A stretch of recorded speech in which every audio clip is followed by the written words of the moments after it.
Though Mank is directed by David Fincher and it stars Gary Oldman as Herman Mankiewicz, the movie chronicles his life and journey as he comes up with the screenplay for Orson Welles' Citizen Kane and the figures that influenced it. That film is regarded as one of the best movies ever made. Mank also has credits appearing before the picture, similar to the movies of old, and it chronicles a man stung by his demons as he tries to create a legacy that people will look fondly upon.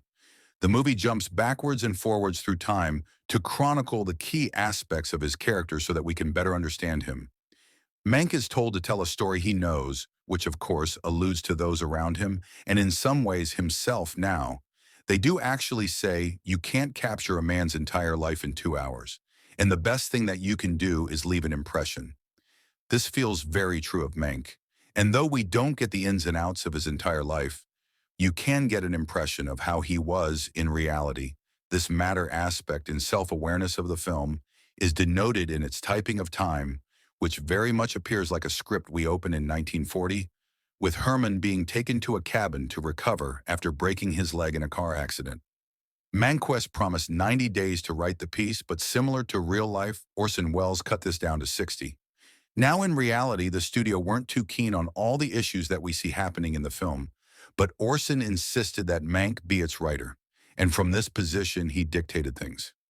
It's pretty crazy to think that Orson Welles directed and starring Kane at 24, and Mank also chronicles its impact and how it changed the landscape of film.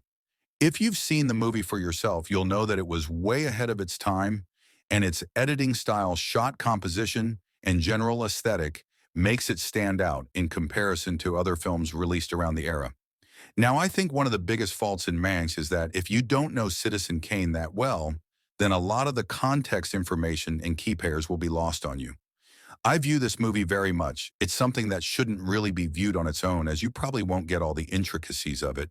In case you don't know, Kane was actually based upon William Randolph Hearst, who in the film is played by Charles Dance. Much like Kane, Hearst was a businessman, newspaper publisher, and politician that helped to develop one of America's biggest media company. She was an extremely powerful man and was used to getting his own way, similar to Wells. Thus, when Wells made a picture that was pretty much a retelling of his life, along with all the scandal in it. The Pair Came to Blows is actually a documentary called The Battle for Citizen Kane that chronicles their showdown, and it showcases how Hearst tried to get Wells blacklisted in Hollywood. Hearst didn't want any of the less respectable things he done potentially brought to light, and we very much get the idea that Mank in some ways is hunting for a story that could lead to his career getting into a lot of trouble. The sled was based upon a bike that Hearst had stolen from him, and the word Rosebud was the name given to him, his lover's lady bits at the time. Sorry, YouTube demonetization has me a bit worried there now. Speaking of lovers, we meet Marion Davies, an actress who was very close to Hearst, and Davies began a relationship when she was a teenager, and this was scandalous for a number of reasons.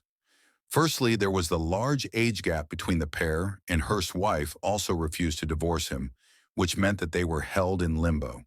Davies actually longed to marry Hearst, but his wife would not allow this to happen. On top of this, the pair also had a child together called Patricia Lake.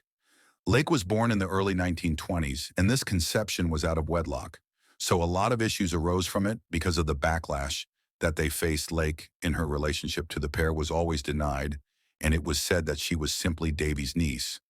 However, on her deathbed in 1993, Lake asked her son to publicly announce that she was in fact the daughter of both Davies and Hearst. Turns out that Lake was given to Davies' sister Rose, whose own child had died in infancy, and they passed her off as theirs. Hearst and Davies apparently paid for all her education and spent a lot of time with her. But they never actually acknowledged her as their own, and actually said numerous times to the public that their parenthood was nothing more than a rumor. When Lake was 11, she learned the truth, and on her wedding day, both Hearst and Davies gave her away. However, things were still kept out of the spotlight. I think stories like this are so interesting and engaging, and in my opinion, the movie really could have been boosted by focusing on them instead of, let's say, its slower aspects.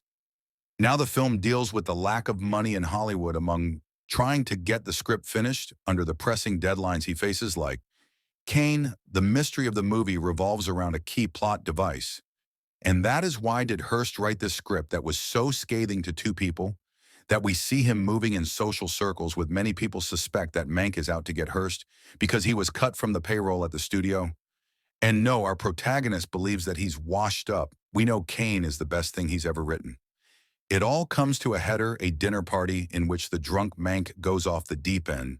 Apparently Fincher made them film this scene over 100 times and showcases Mang really berating Hearst for what he truly sees him as and the faults in his character.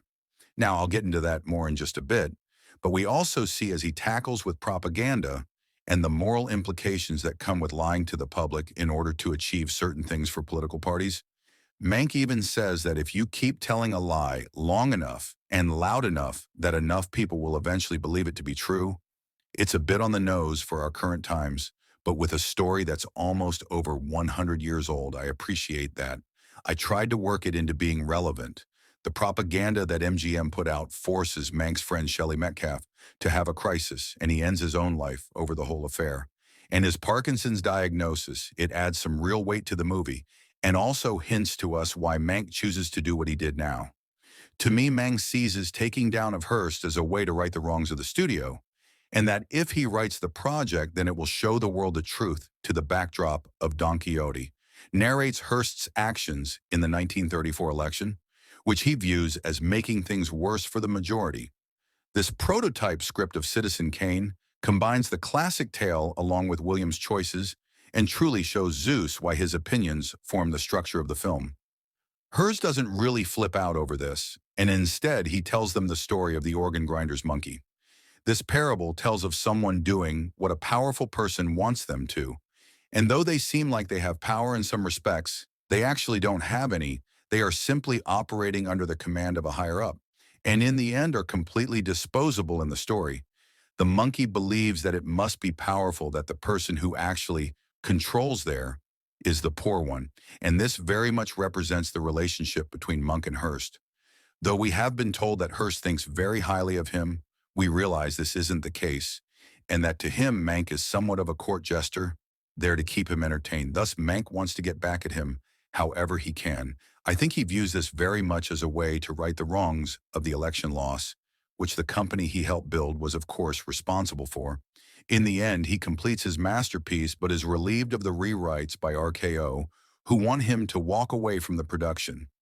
Mank wants credit, though, and this causes Orson to have so many issues that he almost has a breakdown. He offers Mank $10,000 to give himself credit for the picture, but Mank fights this, refusing to simply be a monkey.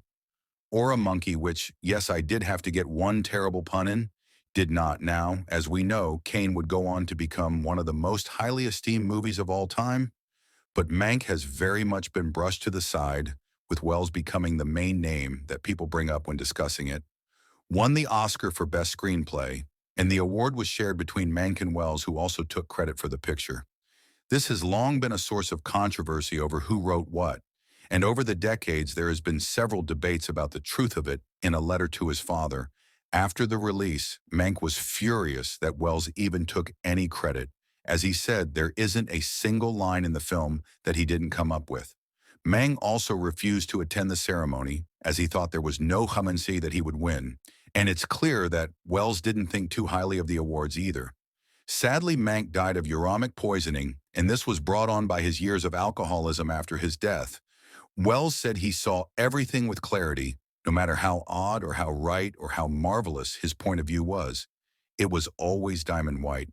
Nothing muzzy. This was recap of Movie Mank. Thanks for watching. See you later.